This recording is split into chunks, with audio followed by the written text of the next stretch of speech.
Hi everybody, Paytm is in trouble. 31 जनवरी 2024 को the reserve bank of India ने Paytm payment bank को उसकी सभी कोर सर्विसेज को ऑफर करने से रोक दिया। Indian digital payment app Paytm controversies में आ गया लगातार नॉन कंप्लाइंस, ऐसा रिजर्व बैंक ने अपने ऑर्डर में कहा है। और जैसा कि हम सब ने देखा, जैसे ही ये न्यूज सामने आई तो केवल 2 ही दिन में पेटीएम का जो स्टॉक है ना वो 30% गिर गया to a record low of 487 rupees. As a result Paytm को मार्केट वैल्यू में $2 बिलियन का नुकसान हुआ है। अब इस प्रोसेस में पेटीएम के पोर्टफोलियो में 300 million wallet, 30 million bank account और 8 मिलियन फास्टैग अफेक्ट होंगे। और इससे भी बुरी बात यह है कि ये पहली बार नहीं हो रहा है जब आरबीआई ने पेटीएम पर रेस्ट्रिक्शंस लगाया है। अगर आप केन के इस चार्ट को देखें तो आरबीआई ने 2018 से 2022 में पेटीएम बैंक को नए यूजर्स को ऐड करने से बैन लगा दिया था। आरबीआई ने उनके पेटीएम एग्रीगेटर लाइसेंस को भी रिजेक्ट कर दिया था। उन्होंने उन पर 5.5 करोड़ रुपए की पेनल्टी लगाई और ईडी ने उनके प्रेमिसेस पर रेड भी की। नाउ वाइल मोस्टली पीपल सीधे तौर पर पेटीएम को ब्लेम कर रहे हैं। इसलिए एक तरफ जहां हम रूल्स को वायोलेशन करने वाले सबसे बड़े प्लेयर्स के और रिस्ट्रिक्ट करने वाले एक मजबूत आरबीआई को देख रहे हैं, वहीं foreign investor might actually see Indian as a anti startup ecosystem, जिसके कारण भारत के पायनियर्स को पेनलाइज करने वाले बड़े स्टेप्स हमारी रेपुटेशन को अक्रॉस द वर्ल्ड अफेक्ट कर सकते हैं। तो आइए ये समझने की कोशिश करें कि why RBI so harsh towards Paytm. उन्होंने क्या गलत किया? अगर आप पेटीएम का यूपीआई और फास्टैग यूज करते हैं तो क्या आप पर असर पड़ेगा? Can Paytm survive this crash? और सबसे इंपॉर्टेंट बात यह है कि पेटीएम के इस मैसिव चैलेंज से क्या लेसन सीखने की जरूरत है। वीडियो शुरू करने से पहले चैनल को सब्सक्राइब करें और एक प्यारा सा कमेंट जरूर करें। तो चलिए शुरू करते हैं।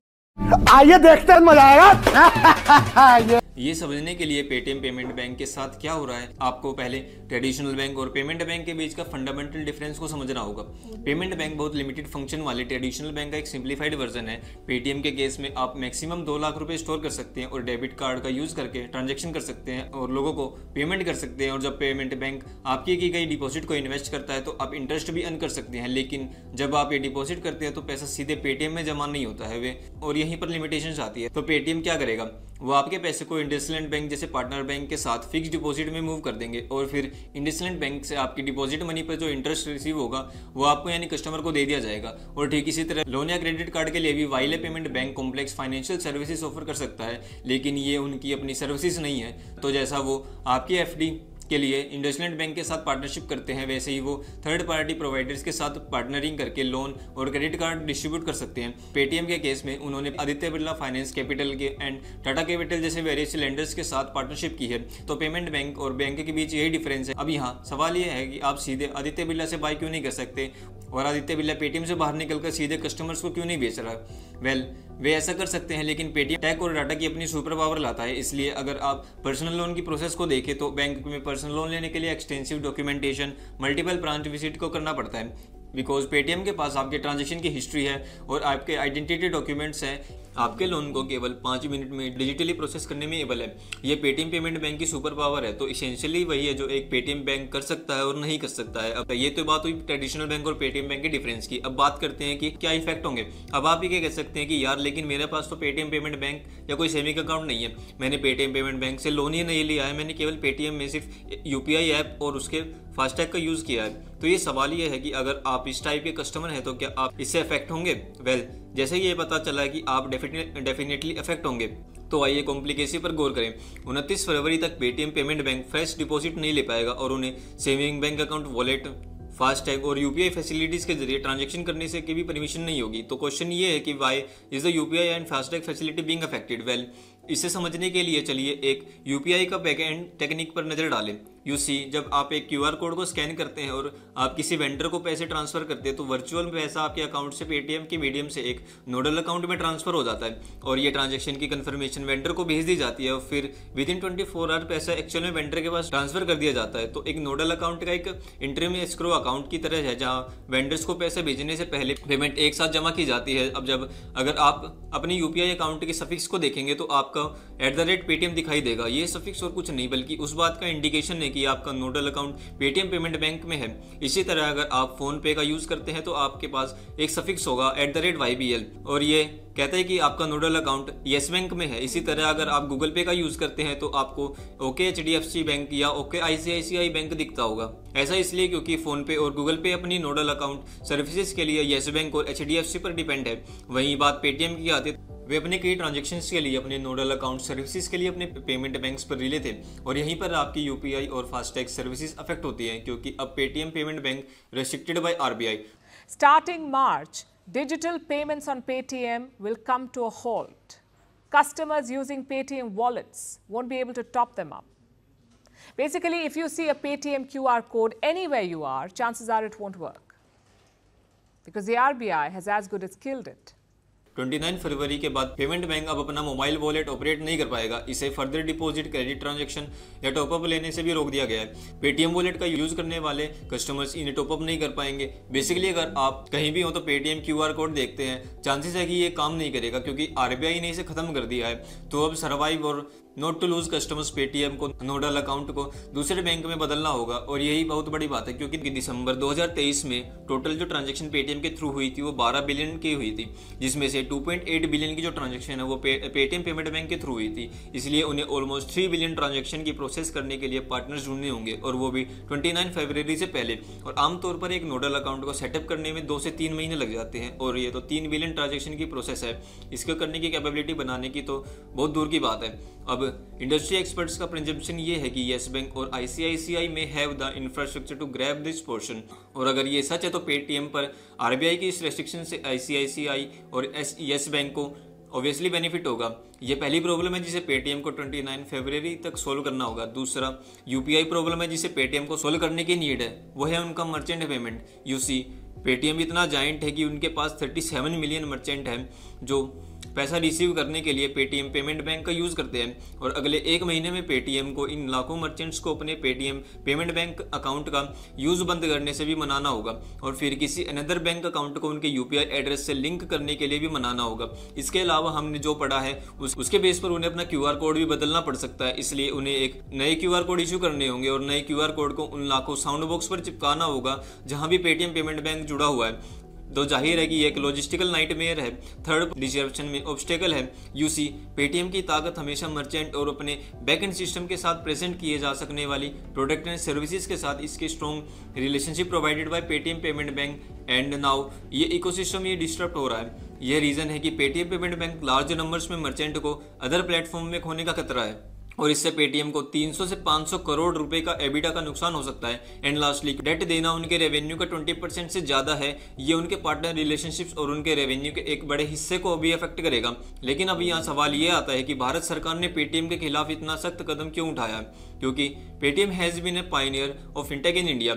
यह डिमोनेटाइजेशन के दौरान भारत के लिए एक सेवियर था और यह भारत में एमएसएमई क्रेडिट गैप को भी स्पेन कर रहा है। So the question is why the government is penalizing the pioneer in the fintech space of India. Well, अगर आप इस चार्ट को देखेंगे तो पेटीएम पेमेंट बैंक को 2015 में लाइसेंस मिला और उन्हें 2017 में ऑपरेशन शुरू किया और 2018 में ये आर्टिकल हमें बहुत इंटरेस्टिंग बताता है। तो पेटीएम क्या कर रहा था, वो अपने केवाईसी फॉर्म में एक क्लोज इंक्लूड कर रहे थे जिससे कस्टमर्स को केवाईसी करने के अकॉर्डिंगली एक default Paytm payment bank account मिल गया और पेटीएम वॉलेट जैसी सर्विसेज का यूज करने वाले केवाईसी वाज क्लियरली नेसेसरी। इसलिए 2015, 16 और 17 में लाखों पेटीएम वॉलेट यूजर्स ने by default Paytm bank account खोला। अब ये है ना एक ग्रे एरिया है क्योंकि उन्हें कस्टमर्स के बैंक अकाउंट खोलने के लिए सीधी कंसेंट नहीं मिल रही थी और फिर चैलेंजेस का एक और सेट तब शुरू हुआ तब पेटीएम ने 2017 में अपना सेविंग अकाउंट शुरू किया and during this time they recruited agents and the situation got verse. In agents को पर अकाउंट 50 रुपए के इंसेंटिव के साथ लोगों को सेविंग अकाउंट खोलने के लिए एनकरेज किया गया था। इतने सारे एजेंटों का डेली 25 एंट्रीज मिली और उन्हें पर मंथ 25 से 30 हजार रुपए का सॉलिड कमाई थी। And you know what this led to agent hiring more agent which then became a multi level marketing scheme. अब इसको एक एग्जांपल के थ्रू समझते हैं। मैं एजेंट बन गया, मैंने आपको एक एजेंट के रूप में आपको हायर कर लिया, मैंने आपको 30 रुपए दिए कि पर जितने आप अकाउंट खोलोगे पर अकाउंट मैं आपको 30 रुपए दूंगा और मैं खुद पेटीएम से 50 रुपए कमा रहा हूँ। तो आपने 30 रुपए कमाए और मैंने आपकी वजह से 20 रुपए कमाए। और अगर आप इस पोस्टर को देखोगे तो इस तरह के पोस्टर्स में एजेंट बनने के विलिंग लोगों को 20,000 रुपए पर मंथ देने का प्रॉमिस किया गया था। लेकिन यहाँ कैच ये है कि इन लोगों को सेविंग अकाउंट के लिए कस्टमर से कंसेंट कैसे मिली, तो ये बिल्कुल भी क्लियर नहीं है। So not so surprisingly RBI ने पेटीएम को मोर बैंक अकाउंट्स खोलने पर प्रोहिबिट कर दिया because they found third party agent customers के बिहाफ पे डिसीजन ले रहे थे जो पूरी तरह से उनकी कंसेंट नहीं हो सकता था। पेटीएम इस सिचुएशन का दूसरा रीजन ये है। और लास्टली हमारे पास चीन का रीजन है। अब पेटीएम की बात करें तो एंट ग्रुप जो कि चाइनीज कंपनी है, उसके पास पेटीएम का 9.89% स्टेक है। ये इंडियन गवर्नमेंट के लिए सीरियस है क्योंकि one of Paytm investors is Chinese. It's a company called Antfin, an affiliate of the Alibaba Group. As of December last year, Antfin held almost 10% stake in Paytm, and increasingly Chinese companies have come under the scanner in India. चीन में data leak होने का डर है। यही reason है Indian government ने Paytm के अगेंस्ट लगातार एक्शन लिए हैं। सबसे पहले उन्होंने फरवरी 2022 में पेटीएम का डाटा सिक्योरिटी प्रैक्टिसेस की इन्वेस्टिगेशन शुरू की और फिर मार्च 2022 में अपनी डाटा सिक्योरिटी प्रैक्टिसेस की रिव्यू करने के लिए एक इंडिपेंडेंट ऑडिटर अपॉइंट करने के लिए पेटीएम को रिक्वायरमेंट हुई और फिर गवर्नमेंट ने उनसे अपने फाइंडिंग्स को डायरेक्टली इंडियन गवर्नमेंट को रिपोर्ट करने के लिए कहा। फिर मार्च 2022 में पेटीएम को नए कस्टमर्स जोड़ने से रोक दिया गया और उन्हें पेटीएम पेमेंट बैंक में पेमेंट एग्रीगेटर लाइसेंस भी रिजेक्ट कर दिया।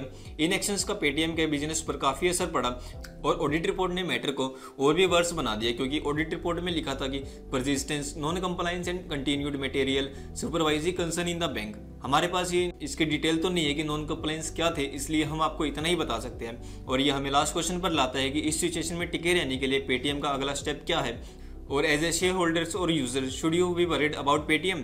पेटीएम को पेटीएम पेमेंट बैंक से अदर बैंक पार्टनर के पास जाना होगा और फिर वे अपने पेमेंट्स और फाइनेंशियल सर्विसेज बिजनेस को एक्सपेंड करने में एबल होंगे। At the same time the services that operate using other banking partner will continue. यहीं पर येस बैंक और एचडीएफसी या आईसीआईसीआई पेमेंट पेटीएम सिचुएशन के बेनिफिशरीज बन सकते हैं। एंड लास्टली, जैसा कि हमने पढ़ा है, उनके मर्चेंट पेमेंट नेटवर्क की ऑफरिंग जैसे Paytm QR code, Paytm sound box और पेटीएम कार्ड मशीनें कंटिन्यू रहेंगी। तो अब आते हैं वीडियो के लास्ट पार्ट पे, और ये वो बिजनेस लेसन जो हमें इस पेटीएम की केस स्टडी से सीखने की जरूरत है।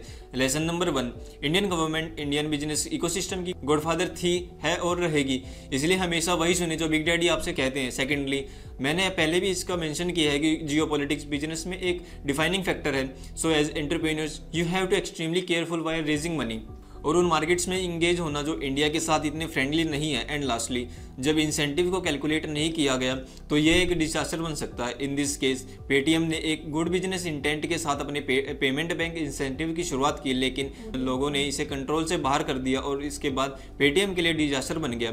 और अगर आप हिस्ट्री पढ़े तो ऐसा पास्ट में भी कई कंपनियों के साथ हुआ है। So you have the extremely careful while incentive that you provide. यही है पेटीएम की कहानी।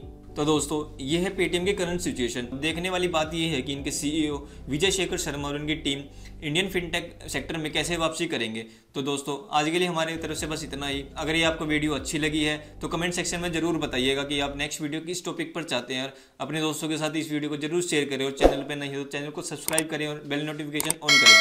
तो मिलते हैं नेक्स्ट वीडियो में। जय श्री राम।